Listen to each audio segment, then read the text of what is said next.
On a hot August morning in 1892, in the small town of Fall River, Massachusetts, a crime so brutal it would become an American legend was about to unfold. This is the story of Lizzie Borden and the infamous axe murders. Our story centers around the Borden family. There's Andrew Borden, a wealthy but notoriously frugal businessman. His second wife, Abby Borden, was Lizzie's stepmother. Then there were his two adult daughters from his first marriage, Emma, the older, more reserved sister, and our main character, Lizzie, a 32-year-old unmarried woman active in her local church but said to have a complex relationship with her family, especially her stepmother. Also living in the house was Bridget Sullivan, the family's Irish maid. On the morning of August 4th, tensions in the Borden household were already high. The family had been mysteriously ill for several days, leading some to suspect poisoning. That morning, Emma was away visiting friends, and Lizzie's uncle, John Morse, who had stayed the night,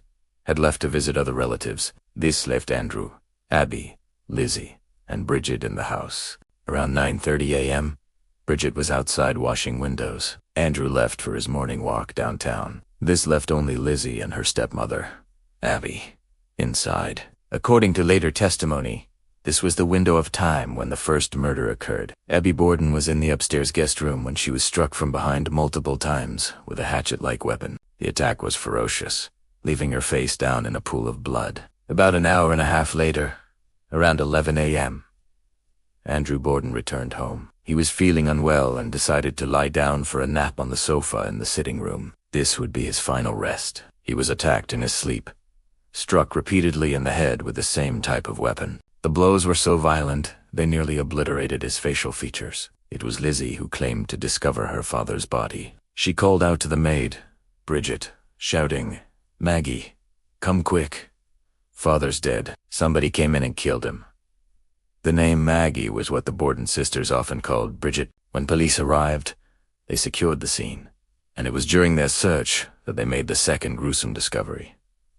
Abby Borden's body upstairs. The investigation began immediately, and suspicion quickly fell on Lizzie. Her stories were inconsistent, and her behavior was strange. She gave contradictory accounts of her whereabouts during the murders. One minute, she said she was in the barn looking for fishing sinkers. The next, she claimed she was eating pears in the loft. No one else was seen entering or leaving the house, and there was no sign of a forced entry or robbery. A few days after the murders, a friend of Lizzie's saw her burning a dress in the kitchen stove. Lizzie claimed it was stained with paint, but prosecutors would later argue she was destroying bloody evidence. Investigators also found a hatchet head in the basement. It was clean and the handle was missing, but the prosecution believed it was the murder weapon, cleaned and broken to hide its guilt. Despite the mounting circumstantial evidence, the case against Lizzie was not a slam dunk. In the 19th century, the idea of a woman from a respected, upper-class family committing such a violent act was almost unthinkable to an all-male jury. There was no direct physical evidence linking her to the crime, no blood on her clothes and no witnesses. Her defense attorney was brilliant, painting her as a grieving, gentle daughter, a victim of circumstance. After a sensational trial that captivated the nation, the jury took only 90 minutes to deliberate. Their verdict, not guilty.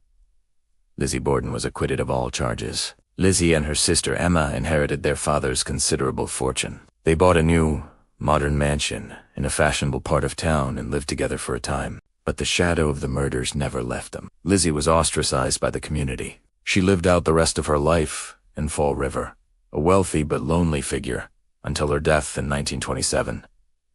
To this day, the case remains officially unsolved. Was Lizzie Borden a cold-blooded killer who got away with murder? Or was she an innocent woman trapped in a web of tragedy and suspicion? The mystery endures, and the chilling rhyme lives on, cementing her place in folklore forever. Thanks for watching. If you're fascinated by historical mysteries like this one, make sure to like and subscribe for more stories. See you next time.